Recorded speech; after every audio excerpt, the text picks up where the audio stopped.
이전 영상에서 곱셈 기호의 뜻을 이해하고 나서야 비로소 곱셈구구를 배울 수 있다 이렇게 말했죠. 곱셈식에 곱해주는 수를 곱하는 수의 횟수만큼 더하는 덧셈식으로 나타내고, 그리고 몇 배 이런 용어의 문장으로 나타낼 수 있어야 곱셈구구 학습을 시작할 수 있다는 겁니다. 5 곱하기 3과 3 곱하기 5 값은 같죠. 하지만 그 뜻이 전혀 다르다는 것을 파악하지 못한 채 곱셈구구표 숫자만 암송하는 거 말 그대로 헛짓거리입니다. 물론 제가 곱셈구구 암기는 필요 없다 이렇게 말하는 건 아닙니다. 곱셈구구를 암기하면 여러모로 편리하니까요. 다만 무작정 암송하지 말고 수학자가 수학하듯이 학습하라는 것, 그래야만 힘들이지 않고 저절로 오래오래 기억할 수 있답니다. 어떻게 그럴 수 있냐고요? 함께 살펴봅시다. 수학자가 수학을 한다는 것은 수학자처럼 생각하는 것이고, 그렇다면 논리적으로 수학 공부를 한다는 건 결국 수학자처럼 생각하는 법을 배우는 것이다 이렇게 말할 수 있죠. 그런데 말은 쉽죠. 학생이 그걸 어떻게 알겠어요? 수학을 전공했다는 선생님들도 잘 이해하지 못하더라고요. 그 이유에 대해서 스탠포드 대학의 키스 데블리라는 사람이 이 책에서 수학자처럼 생각하는 걸 대부분 제대로 경험하지 못했기 때문이다 이렇게 지적한 바 있습니다. 그렇다면 모든 교과를 가르쳐야 하는 초등학교 선생님들 더 말할 것도 없겠죠. 어떻게든 이를 설명해야 했는데 저는 그래서 고심 끝에 수학자 가우스의 어린 시절 일화를 예로 들어보겠습니다. 가우스는 초등학교에 다니던 어느 날 선생님께서 1부터 100까지의 수를 모두 더하면 얼마 이런 문제를 받았습니다. 순진한 아이들은 1부터 100까지 차례로 더하기 시작했죠. 그런데 어린 가우스는 아무것도 안 하고 그냥 가만히 앉아 있다가 얼마 지나지 않아 손을 번쩍 들고 5050이요 이렇게 답을 말했답니다. 어린 가우스는 어떻게 답을 구했을까요? 어쩌면 가우스도 처음에는 1부터 차례로 더했을 겁니다. 그러다가 계산을 잠시 멈추고 식 전체를 바라보지 않았을까요? 양 끝에 있는 1과 100을 더하니까 101, 또 2와 99도 더한 값이 101이었어요. 여기서 가우스는 이런 의문을 가졌습니다. 왜 똑같은 값이 나오지? 그러다가 하나 더 많은 수, 또 하나 더 작은 수를 더하면 덧셈 결과가 같을 수밖에 없잖아요. 그걸 확신했던 겁니다. 이렇게 두 자연수를 더해 얻은 101이 모두 50개고, 그래서 5050이라는 답을 얻은 거죠. 다른 아이들이 땀을 뻘뻘 흘리면서 100까지 더하는 동안 가우스는 101 곱하기 50이라는 덧셈이 아닌 곱셈으로 간단하게 답을 구할 수 있었던 겁니다. 가우스의 어린 시절 일화는 수학자가 수학을 하는 방법 가운데 하나인 패턴의 발견이라는 구체적인 사례를 보여줍니다. 그리고 이 패턴의 발견이 바로 곱셈구구 학습의 핵심이다 이렇게 저는 강조합니다. 곱셈구구를 가르칠 때 가장 먼저 어떤 순서로 제시할까 이걸 결정해야 하거든요. 우리는 이와 같은 순서로 아이들이 곱셈구구를 익혔으면 합니다. 단순히 입으로만 암송시키겠다? 그럼 순서가 필요 없어요. 2배수부터 시작해서 그냥 쭉 암기하라고 하면 되죠. 그러니까 이 순서는 아이들의 암산 능력을 고려해서 곱셈구구 안에 숨어있는 패턴의 발견으로 이어지게끔 배려한 겁니다. 물론 반드시 이런 순서여야 한다 이렇게 고집할 필요는 없습니다. 교과서에 제시된 순서는 이렇습니다. 우리와는 좀 다르죠?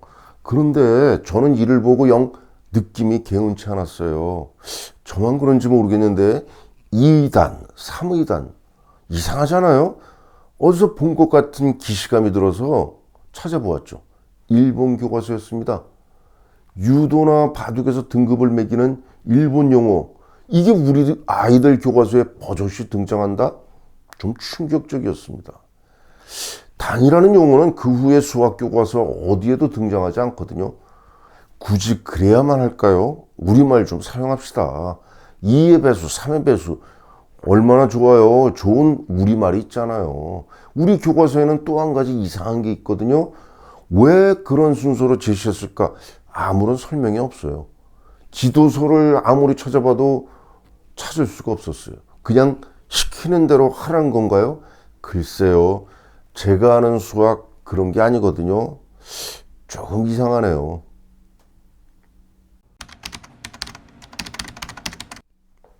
교과서에는 어떤 설명도 없지만 우리는 왜 이런 순서로 해야 하는지 그 이유를 밝혀야겠습니다. 우선 곱셈9구를 눈으로 감상해 봅시다. 2의 배수를 수 배열표에 나열해 보았습니다. 그리고 4의 배수도 쭉 나열했고 이어서 5의 배수를 쭉 나열해 보았습니다. 여러분이 눈으로 확인하면 됩니다. 제가 굳이 말로 설명할 필요가 없죠. 이번에는 3의 배수, 6의 배수, 9의 배수를 차례로 눈으로 확인해 보세요. 서로 겹쳐지면서 나타나는 패턴 천천히 감상하시면 됩니다. 마지막으로 7의 배수를 그리고 이어서 8의 배수를 확인할 수 있습니다. 7과 8은 사실 관련이 없죠. 그럼에도 각각의 배수들을 이렇게 나열하니까 나름의 패턴이 들어있네요. 아무튼 이렇게 곱셈9구를 101표에 나열해서 눈으로 확인하는 아이디어. 이 아이디어는 제게 아니고 광주광역시 초등학교의 이은 선생님과 최하늘 선생님 두 분이 제공했습니다. 그리고 이 동영상은 전남 광양시의 초등학교에 있는 조수민 선생님이 만들어 주었습니다. 어쩌면 영상에서 이분들을 만날 기회가 조만간 있을 겁니다. 그러면 이제부터 어린 가우스가 그랬던 것처럼 수학자가 수학을 하듯이 곱셈9구를 학습해 봅시다. 우선 가장 단순한 2의 배수부터 살펴보겠습니다.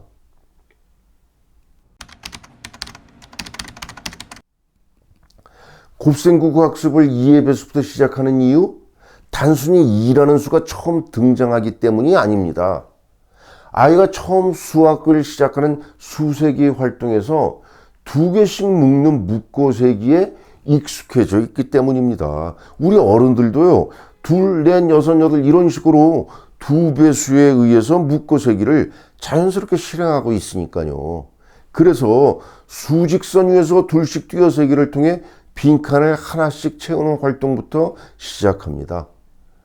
눈으로 확인하며 자연스럽게 2의 배수를 익힐 수가 있죠. 곱셈식으로 나타내고 또 곱하는 수가 하나씩 커질 때마다 곱셈 값이 둘씩 늘어난다는 것도 확인할 수 있습니다. 그리고 이어서 수배열표가 등장합니다. 2의 배수의 동그라미로 표시하고 이를 나타낸 곱셈 시계값을 네모 안에 넣는 겁니다. 시계값만 넣으면 되죠. 2의 배수값 익히는 것이 단순히 암기가 아니라는 걸 보여주는 새로운 형태의 문제입니다. 미리 제시된 2의 5배, 10이죠. 이것에서 곱하는 수가 하나씩 늘어나거나 또는 하나씩 줄어들 때 2의 배수에 대한 곱셈 값이 어떻게 변하는가를 결정하면 됩니다. 곱셈식에서 곱하는 수, 즉 승수가 어떤 역할을 하는지 곱셈식에서 다시 한번 확인합니다. 앞의 문제와 다르지 않죠? 다만 문제 형식이 다를 뿐입니다. 이제 아이들은 2의 배수에 어느 정도 익숙해질 때가 되었을 겁니다. 마지막으로 2의 배수를 완성하는 문제입니다.